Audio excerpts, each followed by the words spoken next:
this is an imaginary meeting, and so everything that I say is only self-care, not official medical advice. However, I think that in this special little imaginary place, you and I can get a lot done. If you've been to my other 2 medical visits, I hope they've been helpful for you, and I hope you've been trying a little bit of the CBT that I've recommended you. In the meantime, let's talk about the depression spiral. So, what is depression is something that we need to kind of talk about, address a little bit. Okay? Are you doing okay? Sorry to hear that. Nobody can understand exactly what any other person has been through because all of our experiences are unique. However, I can honestly say that I've suffered with quite severe depression myself. And as a physician, there's a lot of stigma and discrimination against physicians who have depression. So I understand feeling shy about it. That's something I understand very well. Don't be shy. Be here with me. So, depression can kind of work in a little spiral. I've included an entire booklet for you to download to work through. Down right there. You see it down there. Here.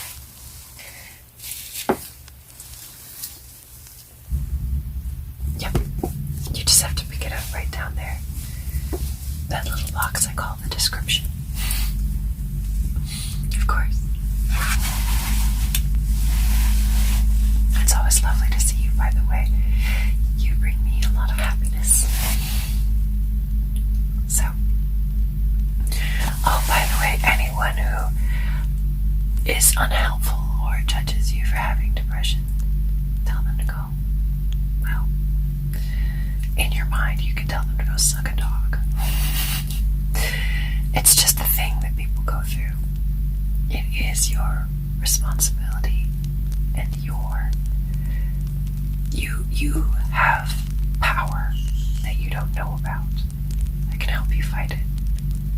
But no one else can force you to activate that, and there is not a magical way that you can just think yourself better the way that some people try to make you do. Some people blame you for your depression not getting better, and they're just lucky. They're lucky that they have their neurotransmitters exactly how they want them to be. And that's good for them, but they can't push that on you. You may need to try different strategies, and you may need to try different thinking patterns, right? But if it's difficult for you or you find you can't, I definitely don't want you to take anything that I'm recommending as saying it's your fault for not getting better. It's a fight. I want to give you tools to help you fight. But I recognize that the bad guy you're fighting is so huge and so much bigger than a lot of these people try to say that it is. They don't know. They don't know. And so sometimes even therapists can be unhelpful because them not having gone through it themselves, they feel like, why aren't you getting better with the tools I'm giving you? What's wrong with you? They don't understand. When you're fighting a multi-tentacled dragon, thousands of feet tall, that's not helpful. It's not helpful to tell the tiny little knight, why aren't you using your magic sword better? I thought I gave you a great magic sword. Yeah, it's a giant tentacled multi-story tall Godzilla Kong dragon kaiju thing, and it eats a lot of people. What? How do you expect me to magically defeat it all in one blow? So, be kind to the fools and the idiots who don't have the privilege of fighting dragons. You and I, we're going to discuss dragon fighting together, but with the understanding, are struggling with the giant dragon, it's not that easy as people like to make it out to be. Alright, so to understand the dragon, you have to understand the different parts that make it up, right? So depression is fueled, it's true, by certain thinking patterns. Those thinking patterns come from certain, or cause certain emotions, right? But biology can cause both of those. Behaviors can influence your biology, and all of that is influenced by your environment. So, let me give you an example about Sue, the secret agent. Sue recently began working in a fast-paced, high-pressure job. That's an environmental factor. She began to have thoughts such as, there's no way I can get all this done, and it's impossible, and if I don't get it done, I'm going to lose my job. Those are thoughts. As a result, she began to work longer hours, only hanging out with the other secret agents, losing all of the rewarding aspects of her life, like her family and friends. Those are behaviors. With those decrease in the positive, rewarding aspects of her life, she began to feel down, depressed, and more irritable. Those are emotions. As the depression cycle took hold, and she was seeing all of these traumatic things in her secret agent job, she had more difficulty sleeping and concentrating, which become biological factors that affects your neurotransmitters. She was kind of eating crappy things because when you're on the run all the time, you don't have time to, cook a healthy meal for yourself. After all, the Russians might get you. Don't laugh at my metaphor. Even if I laugh at my metaphor, what I'm saying is true. So as the depression cycle starts to take hold, you have more difficulty concentrating, more irritability and depression, more emotions, more withdrawal from activities. You see, it begins to become a cycle. I don't mean to belittle how people get into the cycle. It's just an example. And it's a real example, actually, for real life, not secret agents, but soldiers that I've worked with in the real world struggle a lot with exactly that. That's their spiral, right? They see dramatic things. They don't have a lot of support in their job. They're being mistreated. That starts to affect their thoughts and their behaviors. Things start getting worse. And if you already have a biological predisposition, a lot of my patients, I'm finding, and I don't know if it's the military kind of tends to select these people, but the military tends to recruit for enlisted ranks from people who are poor, and a lot of people without socioeconomic privilege also have a strong history of abuse. So I have a lot of males in my patient population who were sexually or otherwise physically abused as children. And, they've pushed that down, and they're brave, and they're pushing through, and they're doing their very best. But, they've got that going on, and then they get these work stresses on top of it. They've already got something going on with their neurotransmitters because of what happened to them. So there's already some problems with the way their neurons are connected, right? With their high stress, they don't have time to eat well. The exercise they're doing may not be the optimal exercise for depression. There's, it becomes this spiral, and they start having bad thinking patterns. Now, there's some things you can't control in that spiral. It's difficult to control your environment if you are in an abusive setting, or you're something like a soldier. That's incredibly difficult to control your environment. You can start to try to work with thought control, which is challenging, but it's doable, to try to help protect you. Behavioral control, and what parts of your environment you can't control, like your food. It's difficult.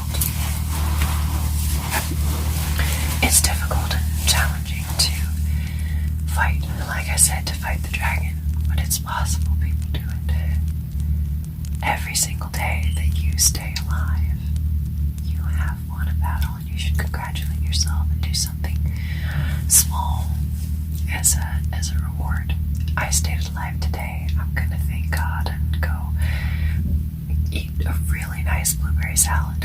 Something healthy. Do something healthy but enjoyable. If you hate blueberry salads, that's not going to work. But eating a burger as a congratulation for being alive every day is going to cause problems for you in the long term. So something grateful, something enjoyable. So I'm grateful that I managed to survive one more day. That's what you do.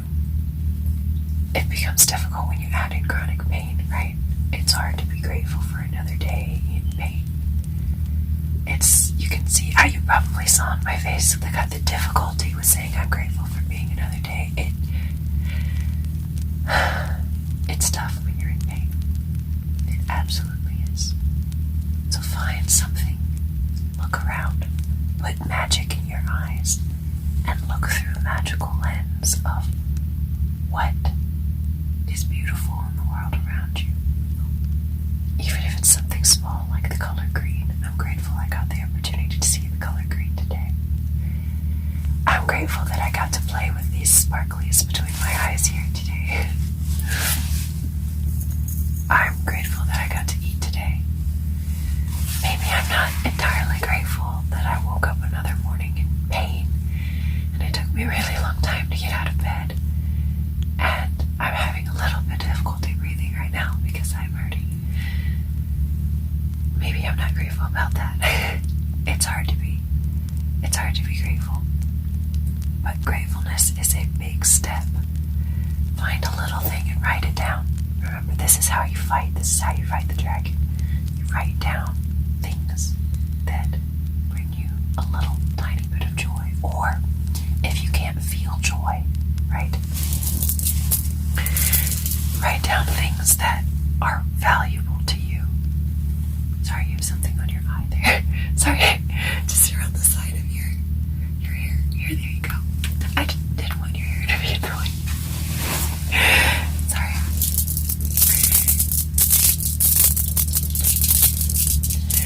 Sometimes, if you can't feel gratefulness for something, it helps to just mechanically write it down. Mechanically write things that are to you objectively beautiful. Excuse me. Objectively beautiful.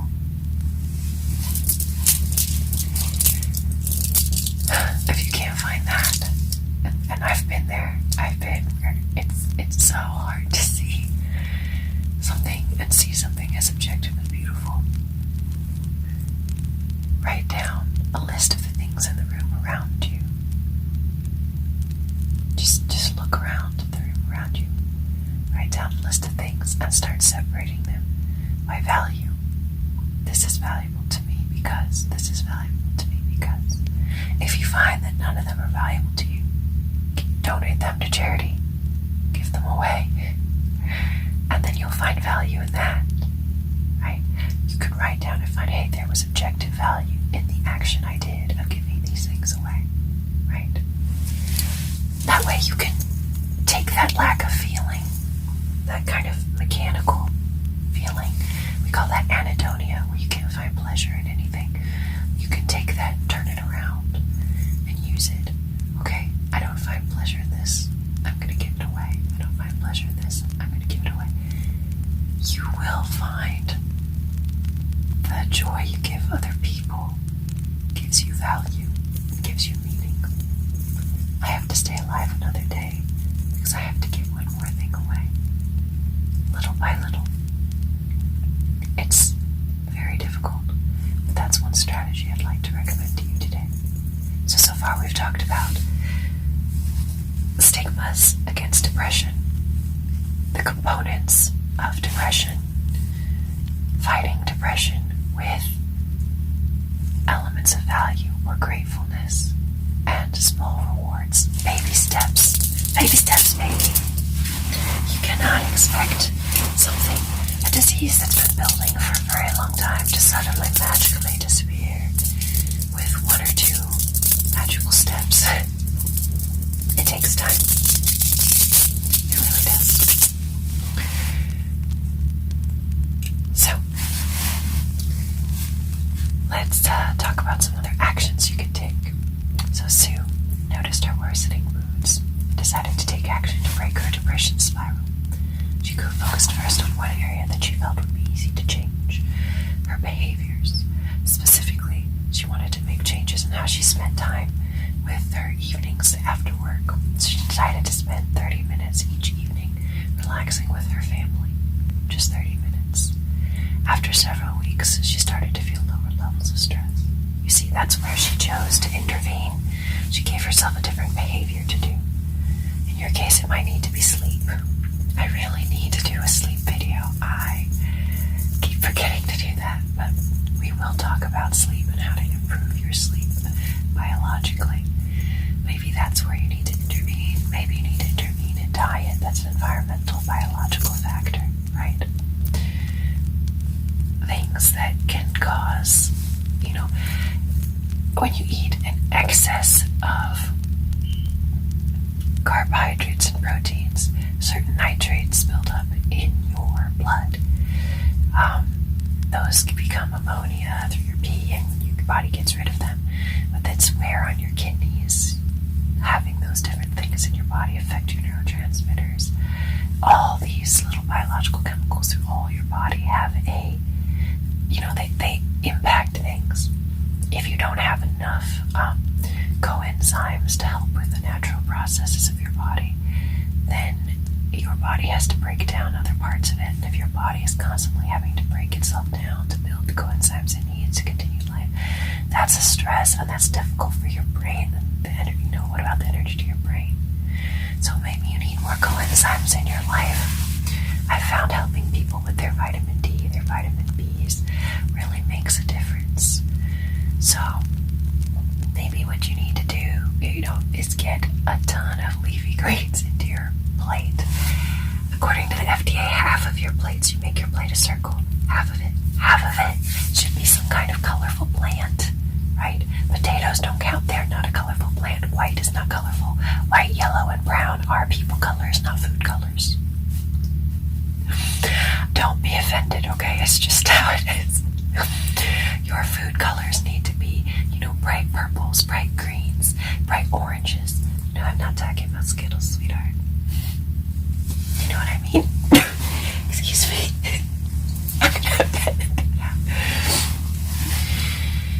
I'm allergic to sadness. My own sadness is making me sneeze. So, medications can also help with biological factors. I did promise we'd talk about medications, so we will do that. But today I really wanted to go through this handout with you. So, there's a list of different ideas you can try for most effective strategies, okay? Increasing the rewarding activities in your life, that's the first one. The second one is taking your antidepressant medication as directed. The third one is to increase your physical exercise. And the fourth one is to increase your balanced thinking. You'll notice that we've been working on 1 and 2 with the previous handouts that I gave you. Did you get a chance to look at them? Oh, please do. Please do. And then you can take them to your therapist. You don't have a therapist in the real world. I'm very sorry. So, if you can't find a physical therapist, there is a website called betterhelp.org. Betterhelp.com. Betterhelp.com/Dr. Jen is my link. I'll type it in for you here.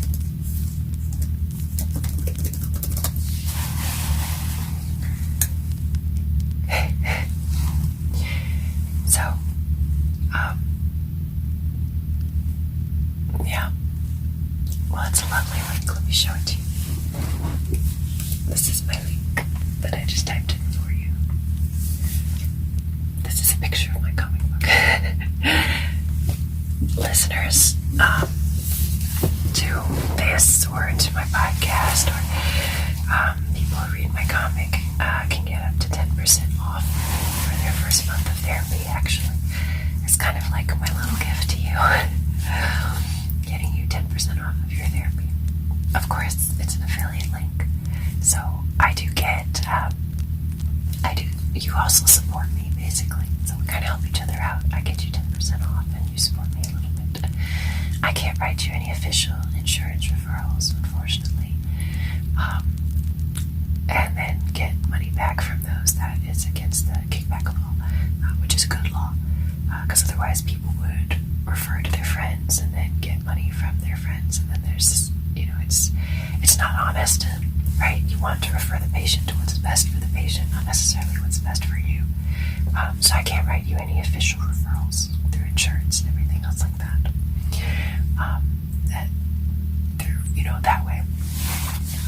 Obviously, if you're one of my physical patients in real life, I can write you a TRICARE referral, and TRICARE can get money for that. I can. So, did I just confuse you far more than I needed to? I'm sorry. Bottom line, I can get you 10% off your first month of therapy with betterhelp.com/drjen. Okay? In the meantime, please download some of these self-care handouts that I've given you, and you can take them to your therapist. CBT, which is what I've been giving you, is still the most scientifically validated form of therapy. There's also DBT, which we'll go through, but I'd like you to work through this handout in the meantime. Have you worked through my last one at all? Yeah, it's important. Alright, so those are the 4. So let's talk about rewarding experiences. If you're following along, this is going to be page 3 of the new handout. Okay? Yep, just page right through it. Perfect. So, pleasurable activities are those that are just plain fun, and mastery activities are those that give you a sense of accomplishment. Okay? I'd like you to have some both. So, increasing those can be difficult at first. You might feel like there's no time for anything else. I've been that way. You may also feel that you have no interest or no motivation to do anything. I've been there. Remember, the opposite of depression is not happiness, it's activity. Activity. I remember before my hospitalization in 2018, I moving a pot from one part of the room to the other part of the room was more than I could handle for one day. That was too much. I was in residency at the time. I was overworked. I was often being blamed for things I didn't do. I was absolutely exhausted, and I was in so much pain all the time. I remember coming into work one day and just being, I remember that bad day and how the whole day just felt like blood and fire, and I couldn't think. Walking was such a challenge. It was so terrible. It was really awful. I think I had just gotten off a 16-day straight. I worked for 16 days straight, 16 to 24 hours a day, and I think it was after my 24-hour shift. No, it was something else, but I was absolutely exhausted. And then the depression didn't help at all. I just didn't want to move anymore. I didn't want to do anything. The depression made things a lot worse. And like I said, moving a pot from one end to the other was incredibly difficult. I'm doing a lot of things now. I can do more than move a pot. I can, I exercise. I take care of my ducks. I take care of my family. Sometimes it's still hard to do some of the basic housework things, but I can do things. And of course, right after I got out of the hospital, that year I was working 80 hours a week, seeing lots of patients every day, and I was doing fine. Even with the ongoing depression. So, it is possible. It just takes some time, and you have to be patient with yourself. You have to be patient with yourself, but also push yourself. Some of you need to just grind your teeth. Dig your hand down into the earth. Soldier, you need to push up and take that first step, just one step. And maybe that step for you is moving a pot to the other side of the room. What is the start of your pleasurable or mastery activity? is your step, just the one step, and then you take that step and you congratulate yourself. So sometimes you need to just grind your teeth and maybe not feel happy, but do this motion. And sometimes you need to just give yourself the okay. A lot of times people need both. I needed both because I was strong anhedonia, so I didn't feel, happiness or motivation, but I also had strong, low mood, so I was also unhappy with myself and blaming myself. Don't blame yourself if you can't take that first step. Just keep trying to take that first step. I believe in you. So, don't get trapped by the myth that motivation must come first. The truth is that sometimes motivation develops after you begin the activity. Okay? There are so many potentially pleasurable or mastery activities you can try. I got a list of them for you on page 4. Alright, I really hope this handout helps you a little bit. I hope that talking and listening to me talk has been a little bit relaxing. I hope that you've enjoyed the background sounds. And I hope that you sleep very well. You are going to be okay. You are okay. You are wonderful. You are so valuable to me. Even if I may not, outside of this imaginary place, in this imaginary place, I know everything about you. I know your name, I know who you are. We are together in this imaginary place and we're good friends. Even in the real world, you are valuable to me because I have this strong personal sense. I just know in my heart that every single person I see through here, you are the only one of you, and the world needs you. I know that I need you. I may never meet you in person, but I know that I will be worse off if you're not around, because the world was meant to have you in it. Don't argue with me, just listen, just believe it.